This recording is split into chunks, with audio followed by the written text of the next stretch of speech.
Bonjour à tous. Pio, Pio Marie, salut les. Voilà. Hein.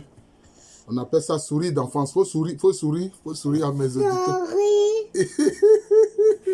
Pio, c'est très bien. Hein? Bon, maintenant, tu peux partir, non? Voilà. Pépé va faire sa vidéo, tu peux partir maintenant. Hein? Voilà, tu peux partir. C'est très gentil.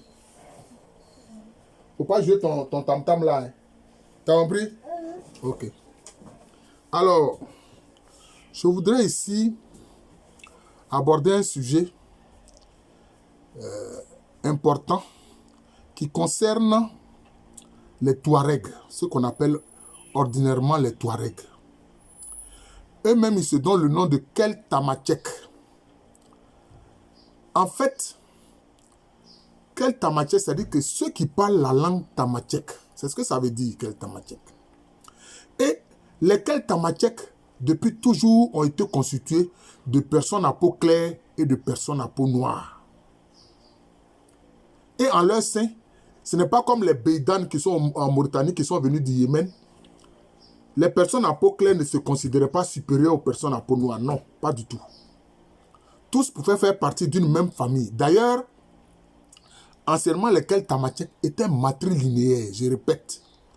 Anciennement, lesquels Tamatchek étaient matrilinéaires. C'est-à-dire que la famille, c'est à travers la lignée maternelle qu'on voyait ceux qui sont, je peux dire, d'ascendance noble. Ce sont les Arabes qui, au 8e siècle, s'étant installés à Kérouan, ont commencé à faire la guerre aux populations qui étaient là, dans cette zone-là. Il y avait des populations noires, il y avait des populations à peau claire, dont certaines avaient des ancêtres qui sont venus des îles de la mer Égée, c'est-à-dire les îles grecques là, dont certaines sont descendants des Vandales.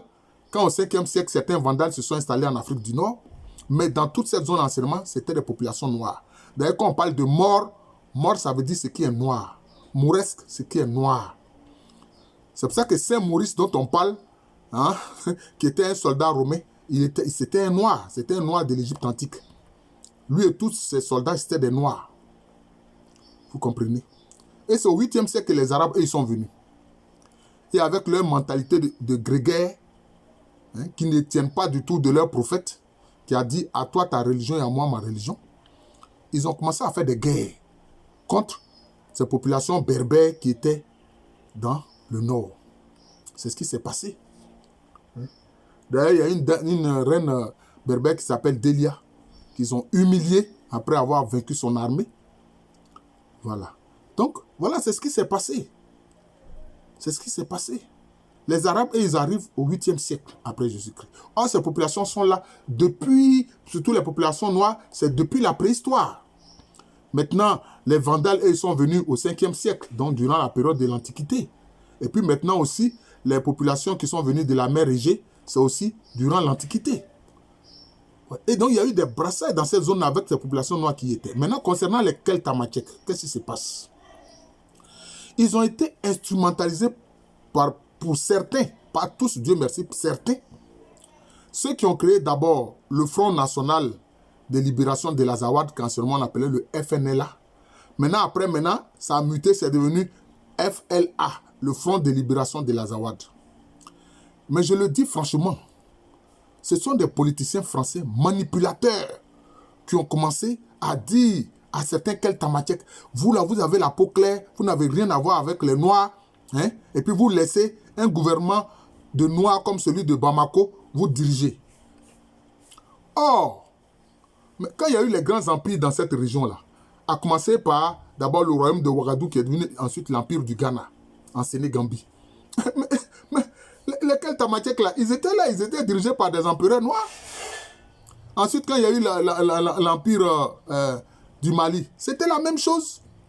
Hein? Et puis avec l'empire Sonraï, c'était la même chose. Même quelques communautés arabes qui étaient là étaient soumises à l'empereur. Donc vous voyez, c'est des manipulateurs, des politiciens français, manipulateurs qui sont venus faire tout ça. Pourquoi? Parce que quand De Gaulle était au pouvoir en France, ils se sont rendus compte, ils ont fait des prospections, que sous le sable chaud du Sahara, là, l'eau potable qui est là-bas, là, L'eau potable qui est sous le sable chaud du Sahara, là,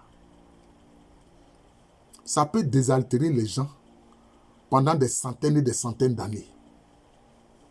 Or, l'enjeu de l'eau devient important. Vous avez vu dernièrement avec les affrontements des États-Unis et d'Israël contre l'Iran. On a vu quand l'Iran a bombardé certaines unités industrielles de désalinisation pour avoir de l'eau propre. Voilà. Parce qu'ils prennent l'eau de l'océan, ils enlèvent le sel et puis ils en font une eau propre pour boire. Mais quand ces unités ont été bombardées, on a vu le problème de l'eau. Or, c'est une zone où il y a de l'eau propre, potable, sans compter maintenant le pétrole. Mais pourquoi est-ce que c'est le gouvernement du Mali qui est emmerdé? Mais pourtant, c'est même quel Tamatiek là. Mais ils sont en Algérie. Et puis les frères Kabyles. Les Kabyles, ce sont les frères, ce sont les mêmes berbères là. Hein? Mais quand je vois l'attitude du gouvernement de Tebboune, moi je suis étonné. Des gens qui ont connu la maltraitance, la colonisation, la souffrance de la part des Français et qui se sont libérés avec l'aide du Mali. Avec l'aide du Mali. Quand le président Modibo Keïta était au pouvoir au Mali, le Mali les a aidés à se libérer de l'impérialisme français. Et regardez ce que Tebboune, cet ignorant, est en train de faire. C'est malheureux. D'ailleurs, au Maroc, quand la dynastie chérifienne s'est installée, c'est-à-dire celle qui est là, la dynastie des chérifiennes, la dynastie alaouite qui est là, présentement au Maroc, là.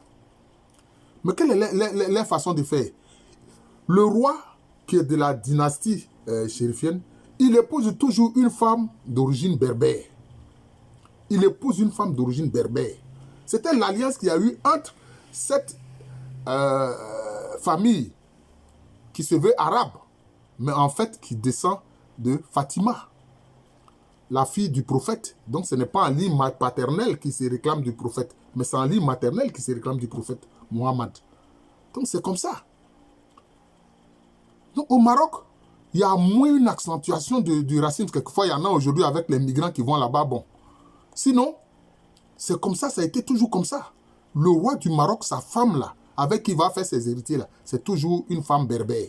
C'est comme ça. Des familles berbères qui sont installées là, bien avant que les Arabes n'arrivent là.